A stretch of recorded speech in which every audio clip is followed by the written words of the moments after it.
Hey fellow designers, it's Karen of Karen Gwen Customs. Today we are taking an in-depth look at my latest wedding gown and all the steps and techniques that I used to create it. So if you're curious on what it takes to make a gown like this, stay tuned. But before you do, be sure to like, comment, subscribe, share this video with a friend that may be interested in my content, and click that notification bell and change it from personalized to all so you get notified every time I upload one of these helpful videos. Let's get started. So I used the methods and patterns from my dressmaking primer as a starting point for this dress. Here's a sketch.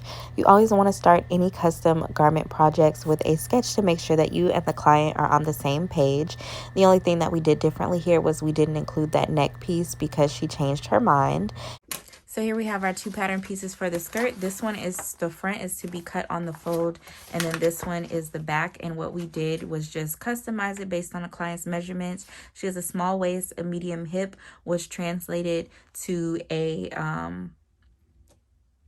small hip in the front and a large hip in the back, which makes sense because small plus large on average is a medium. This is something that I'm learning as I gain more experience with more diverse size clients. For clients that have larger butts, you do want your pattern pieces to be bigger in the back so that your hip curve is not too exaggerated and doesn't cause your dress to look strange in the hip area. So this is a look at how I do my bodice pattern to accommodate the bra. You basically use your basic pattern to draw the bottom of your bodice pattern, and then the bottom of the bra is going to sit wherever your under bust line is. Then you're going to trace the bottom of the bra so you know where to sew it onto your fabric. And I actually ended up having to make some adjustments here. As you can see, I have the top of my pattern piece lined up with the top of the bra, like along the side. But with a strapless pattern, you want to make sure that your that you have enough support on the side of your dress. So I actually would make the, looking back, I would make the pattern go all the way up to the top of that bra cup, just so that there is more support. The way I drew it here, it's kind of low, and I ended up having to add extra fabric so that it would support my bride on the side of her dress. But anyways, this is kind of what the pattern looks like, and I will be releasing an actual pattern once I've worked out all the kinks and made sure everything is perfect. So here is the bra that my client insisted on me using. It was one of her favorites from Victoria's Secret. And the next thing that I'm doing is I'm just taking paper, and I'm using the paper to pin to the bra and use as a guide on how to make my pattern pieces for the bra cups, because I'm going to be covering the actual bra with the material for the dress. So it's going to be covered in a layer of satin and a layer of glitter mesh. And it doesn't stretch, so I have to actually make pattern pieces so that I have the pieces exactly right to get cups to cover up these actual bra cups. So you're just going to pin, trace, cut them out. And then you're going to unpin them so that you can see those are my three pattern pieces right there. And then next, I'm just going to trace each one and add a 1/2 inch seam allowance so I have that exact shape that I'm going to be cutting out my satin and glitter mesh. And then next, I'm just tracing my bra because I also have to have that bra shape underneath the cups to cut out to do my satin and glitter mesh as well. And so that's what that pattern piece looks like, adding my seam allowance around that, of course. Next, I cut out all of the bra pieces in the satin as well as the glitter mesh. Here's what the glitter mesh cups look like as I was putting them together. And of course, I did the same thing for the satin pieces. I sewed the satin pieces together separately and hand stitched them on top of my bra so that my bra would be satin and then the glitter mesh would be an overlay. Then I laid out my underbust panel and just started cutting out pieces of boning to sandwich in between that glitter mesh layer and my illusion mesh layer. I always do my boning in between two layers so that it's clean on the inside. And what I'm doing is just picking out pieces that look good. I don't have any particular science to how far apart they should be or anything like that. I just cut out pieces that look good and make sure they are symmetrical. So I have a centerpiece, and then I'll usually have like 2 or 3 pieces on each side of that. You'll also see me cutting out about 1.25 inches of the plastic from the inside of the boning. That's just to make sure it's short enough so that I'm not actually sewing through it. The boning does come on a roll, so it will be curved. Once you have cut out all of the lengths that you want, you'll want to steam iron it so that it lays flat and doesn't have that weird curve in it. Next, we're going to work on the exposed boning portion of the dress. So you can see I took my illusion mesh as my bottom layer and my glitter mesh as my top layer. And I'm just taking that center piece of boning that I picked out, sliding it in between the two layers. And then I'm going to pin it down so that it stays in place while I sew it down. Now, when you sew it, you're just going to use a straight stitch, and you're going to make sure you're stitching right at the edge of the boning casing. So the outside of the boning is actually like a cotton or polyester fabric, and you're going to stitch right on the edge of that. You don't want to sew through the plastic boning. You just want to stitch right on the very edge of the casing. And make sure you stitch your boning in place on both sides. So you're going to sew from the top to the bottom on one side, and then flip it around and sew down the other side as well. So then you're going to repeat those same steps with each of your other pieces of boning. Once I do that first center piece, I like to do all the other pairs in twos. So I will do the piece that goes on the left and the piece that goes on the right at the same time, just to make sure everything is laying exactly where I want it to lay. Okay, now I remember why I didn't baste the satin and the glitter mesh pieces together for the bra cup pieces. So what I'm doing here is I'm connecting the glitter mesh bra cups to my sheer bodice, and then I connected the satin to the actual bra. So once I put these together, then I'm going to be sewing the bra underneath it. Once I had my glitter mesh layer assembled, I then put my satin covered bra underneath it and I pinned it together. So then my next step was to just hand stitch everything down. With the thickness of the bra, the boning within the bra, it was just a lot to try to pass through the machine. So most of this was done by hand stitching. We have the front done. We have our bra completely covered. Here's the back or the inside of it. Boning is sandwiched between a layer of illusion mesh and glitter mesh. I've serged all the way around the edges. Everything is secure. This part here is going to look a little brown because of the illusion mesh, but all of that is going to be covered up with lace pieces. So, example. And then you like won't even notice. Yeah, I'm very excited. About to move on. I'm gonna go ahead and cut out the front skirt piece. So this can be one panel for the front of the dress, and then I'll do the back piece with the back pieces with the back bodice. But this is what we got so far. So here's me cutting out my front pattern piece. I have a folded layer of satin and a folded layer of glitter mesh. Now, one mistake that I did make was, since I was drawing over my actual dressmaking primer pattern, I forgot to include seam allowance when I drew the pattern. So make sure you're being very precise with how you draw your pattern out, because I should have left a little bit of extra seam allowance, and then when I was sewing it together, I did something to try to make up for that, and then I ended up having to make more adjustments after my initial fitting. So just be very careful with remembering to do your seam allowance on these patterns. Now I have my glitter mesh pin on top of my satin, and I'm just going to serge all the way around those two layers of fabric so that they are connected and become one layer.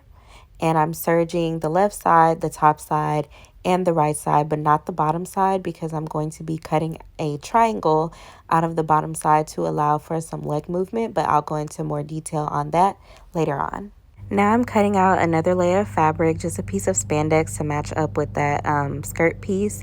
And now I'm sandwiching the spandex, the glitter mesh bodice, and the satin and glitter mesh skirt, so that when the glitter mesh bodice is sewn to the skirt, you can't see the seam, and or you can't see the seam allowance, and you'll see what that looks like in just a second after I sew it together and flip it back out.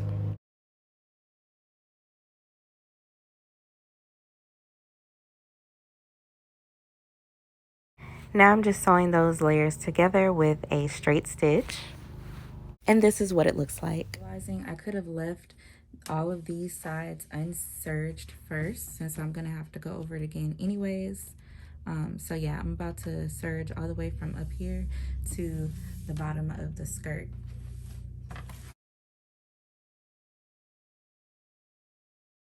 The next thing that I'm doing is I'm cutting out a triangle from the center front bottom of my skirt piece. And the reason I'm doing this is because with the circle skirt being sewn right at the bottom of the top part where the knee area is, it can be difficult for the client to move their legs because it's so tight. It can be difficult for them to dance. So this was something that I wanted to be really conscious of with this project. And at first I left the little triangular spandex piece there, but after my first fitting, I ended up cutting it completely out. And having this triangle really allowed my client to have more leg motion. I did the same thing in the front and the back. So if you look at the picture on the right, you can see I'm drawing out the shape of a typical back skirt pattern piece. My issue, and where I had to do some extra thinking, was that we had this triangular piece that was supposed to be sheer, but there's usually a dart there, and I didn't want there to be a seam. So what I'm doing in the video on the left is basically folding back the satin along this curve where I want the glitter mesh to be completely see-through, and I'm just gonna top stitch that satin down so that I have my see-through portion. And then what I did after that was I actually sewed the dart in where it was supposed to be, but then I cut off that piece of glitter mesh and used it to trace another piece of glitter mesh that didn't have a dart in it, so that I could have that see-through portion without having a seam in the middle. I ended up cutting that V shape out a little bit lower just to give it a little bit more sexy, and if it's too low, we can always cover it up with lace. Now I'm using that triangular piece of glitter mesh and satin that I cut out that has the dart in it, and I'm recutting it out so that it has no dart, just to give us that seamless look for the V shape of the back of the dress. I also cut it out in that brown sugar illusion mesh so that there are two layers. So here's what it looks like as I'm preparing to sandwich it and sew it together. You want to make sure to baste all your layers together and top stitch the glitter mesh and satin down where it meets the illusion mesh and glitter mesh.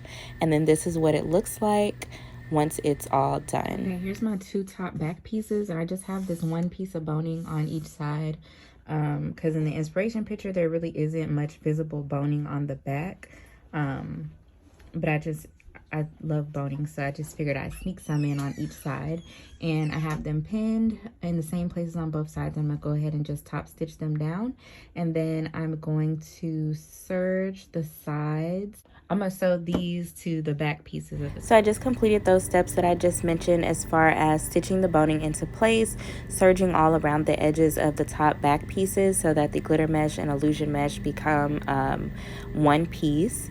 And now I'm pinning them to the skirt pieces so that I can have two back skirt panels or two back bodice panels. And then next thing you do is put them on the machine, sew them together. I ended up doing this using a zigzag stitch because the fabric is not a stretch fabric, but it is slightly stretchy. So that's what I ended up doing to connect those pieces together. And this is what the back panels look like. I'm now installing the zipper. This part is pretty straightforward. If you haven't seen my tutorial, I just did one a few videos ago, so please go back and take a look at it on my channel. Now that the zipper has been installed, you can go ahead and pin your front panel to your back panel so that you can have an actual dress. So you're just going to pin everything together on each side and then go ahead and sew it together using your stitch of choice. This part can be difficult because the seams can be bulky depending on how close your boning is or how close the bra insert is. So you just have to be careful with this and take your time. As you can see here, I just decided to do a zigzag stitch all the way from top to bottom. You can see my machine is struggling a little bit, so the best advice is to just go slow and take your time to make sure that your stitches are secure. So now we actually have a whole dress. It's not the whole dress, but it's whole enough that your client can come on and try it on for a fitting if you're ready for them to do so. Okay, just to go over my garment plan again, this is where I drew out for the skirt, circle skirt pieces. So in the front, along the fold, I want it to be 28.5 inches. I originally wrote 26.5 and decided I wanted to add 2 more inches for the hem. And then on the non-folded side, it needs to be 35 inches long. So I forgot that when you figure out like how long you want it to be, you also want to add in the length of the side of the circle skirt template. So this template is almost 4 inches long. Remember, it's going to need to be slightly bigger to accommodate the slightly bigger knee hole. So I'm just going to add 6 inches to that 35 inches. Which is 41 inches, and just to be safe, I'm actually gonna do 43 inches.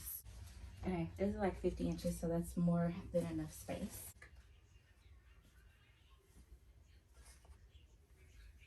Now this is gonna be our side seam, so I'm gonna move it over and leave a 1/2 inch seam allowance because we're gonna have to sew it together at the sides. When I cut it out, I'm gonna cut right along this line, and then from the end of here, remember, we wanted to do 28.5 inches. I'm just going to do 29.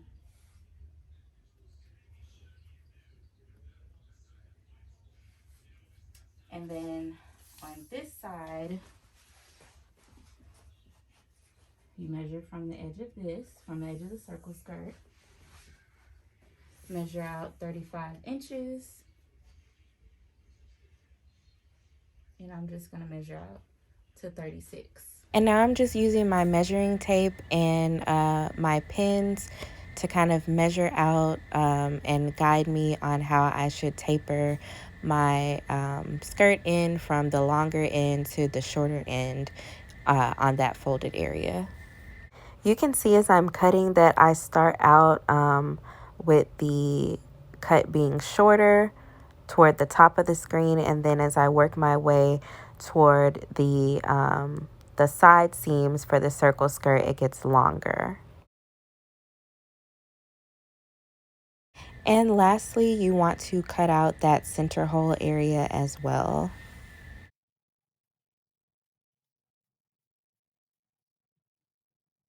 And here's what the back pattern piece looked like for the train. As you can see, it's a lot longer than the front.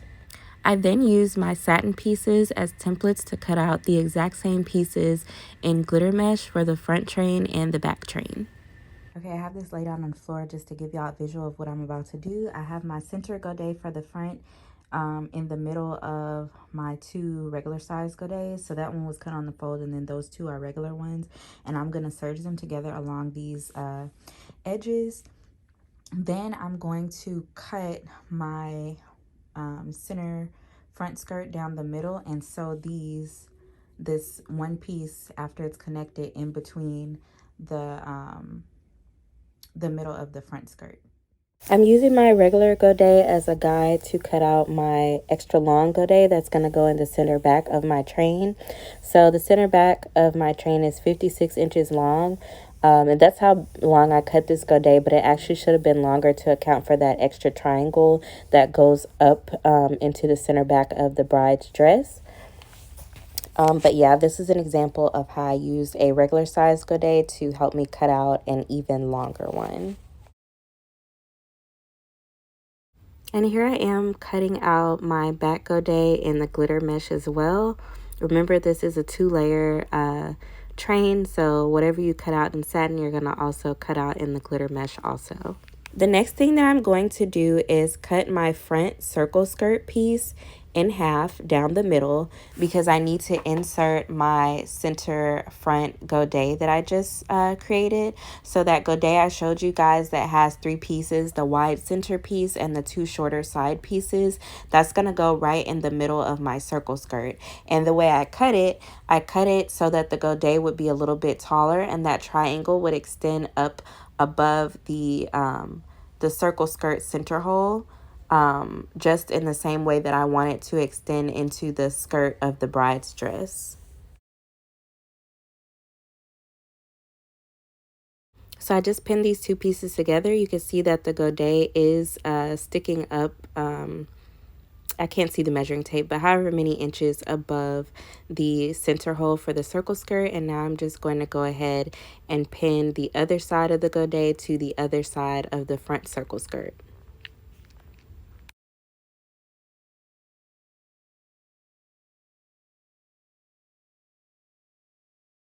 So this is how the front circle skirt piece looks after you insert the godet. You can see I have that triangle protruding upwards, and now I'm about to do the same thing for my back skirt pieces.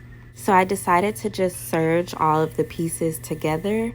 So I have my front piece with the center godet, I have my back piece with the center godet, and then I have all of that sewn together to make one ginormous circle skirt. Here we are at our first fitting. I just have the glitter mesh layer of the train pinned to the bottom of the dress just so the bride could kind of see the vision. So I have my fitting. Here's the dress. I'm making some alterations. Down here in the skirt area, I don't know if y'all remember, but I did forget to include seam allowance on my front pattern piece. And so I sewed this area with a very small seam allowance, but it looked like I needed to take it in a little bit more in the upper hip, waist to hip area. So I'm going to go in another 1/4 of an inch from the waist all the way down to about an inch above the hip line. And then up here, we want the bra to hug her body a lot more tightly. So I'm taking this piece of boning I took out completely because I'm going to have to remove, what is this? Without seam allowance, it's like 1.5 inches of space up here. I didn't like how that looked, and I actually ended up redoing the whole top back pieces after our second fitting. Here is my dress, and I have the skirt flipped inside out, and I have pinned the skirt all the way around the bottom of the dress, with the exception of the triangular portions, just skipping over those because I will be sewing those down after I flip it back right side out. So here's the front triangle, that's the back triangle, but I have everything else along the circle pinned. Here's some footage of me sewing the bodice of the dress at the knee area to the train at the center circle skirt area. And as I stated before, I did not sew those triangular pieces in this step. I waited until after I completed this step, and then I top stitched the triangular pieces down. All right, so here is the back of my dress, and I've sewn and serged on the skirt, and with the exception of my triangular flaps. So now I'm getting ready to pin these down. We have one on the front and the back, remember? So what I'm going to do is just start pinning this to the edge of the triangle by just flipping that serged end inward. so that I can top stitch it down and it won't show. You're going to do the same thing for the front and the back. Just fold your triangular fabric inwards, pin it down, and top stitch it down all the way around. This is a high stress area where a very heavy train is meeting your dress, so I can't stress this enough. Reinforce this once, twice, 3 times if you need to, just to make sure that your stitches are secure and that your train is not going to rip away from the dress. Okay, so I'm top stitching down my little triangular pieces. So I'm just going to start near the edge of the triangle.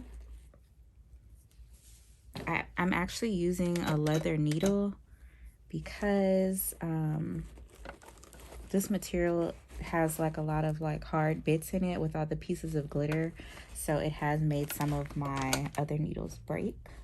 It was difficult to clearly film this part just because there's so much dress under the machine, but as I mentioned, you just want to top stitch down your triangular pieces and reinforce it, go over it several times if you have to, just to make sure that your stitches are as secure as possible and that the train does not have any chance of ripping away from the dress.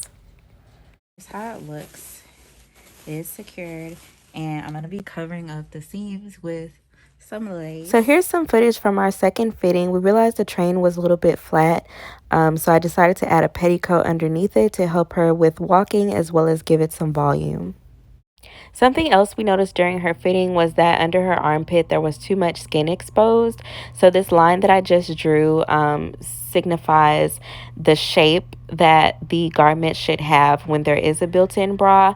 Even if that bra curves downwards, you still want your garment to go straight across under the arm so that it provides enough support and coverage for the client. So what I decided to do was to take some extra fabric and sew it to the top of that area there, and that's why I also ended up redoing the back bodice pieces so that it would be a little bit taller to provide more coverage for the client. I basted the glitter mesh and satin together as one and installed horsehair. If you haven't seen my tutorial on how to do this, make sure to check it out on my channel. So I got the petticoat from Amazon that I'm going to be adding under the dress to give it a little bit of puff. And it came packaged flat just like this in one of their envelopes. And okay, so there's a hoop at the bottom. There's only like one layer of, I guess this is like crinoline or something. So yeah, this is what it looks like, and I'm most likely going to just cut the skirt off because I don't want my bride to have too many layers. Probably gonna cut the skirt off and just stitch this into the train of her dress. This is how the bottom of the dress looked after I sewed the petticoat into it. If you feel like you got the fit down, it's always good to start throwing a little bit of lace on the dress just so that when the bride comes back, she can start to see that final vision coming together. And look how the horsehair is curling, guys. If you haven't seen my tutorial on how to install horsehair, you are missing out. Hey guys, I'm not really recording much anymore because I'm really in grind mode trying to finish. The wedding is quickly approaching, and I'm just working on all of the final details.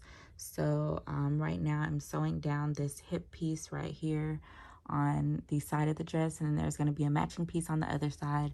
And I'm going to add a few like pieces here to make it more coming from the middle. And then once I'm done with that, I'll be sewing the rhinestone waistband around the waist of the dress. And yeah, she's going to be coming in a couple of days to do her final fitting, and then we'll be on the countdown to the wedding.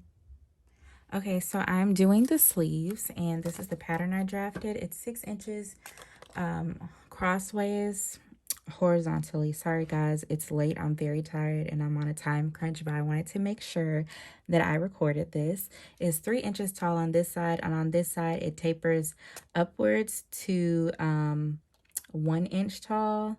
And I forgot I made my little stretchy strap thingies 1.5 inches wide. So I could have done 1.5 inches, but fortunately it'll be malleable to just like fit right into this channel. And then here's my seam allowance on each side. I don't know what happened, but I did not record the rest of these steps. I will do a more in-depth video later, but what I basically did was sew my glitter mesh and satin together, right sides together, along the top, and then I flipped it right side out, and I top stitched the top and bottom together so that I was able to create a channel for the spandex strip.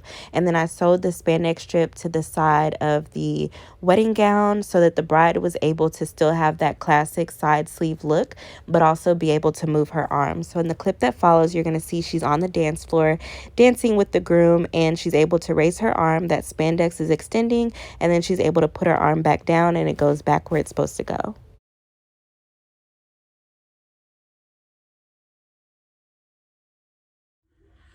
Okay, so the dress is 100% done. It's ready to be worn down the aisle. I'm so happy with how it came out. And here is the back of the dress.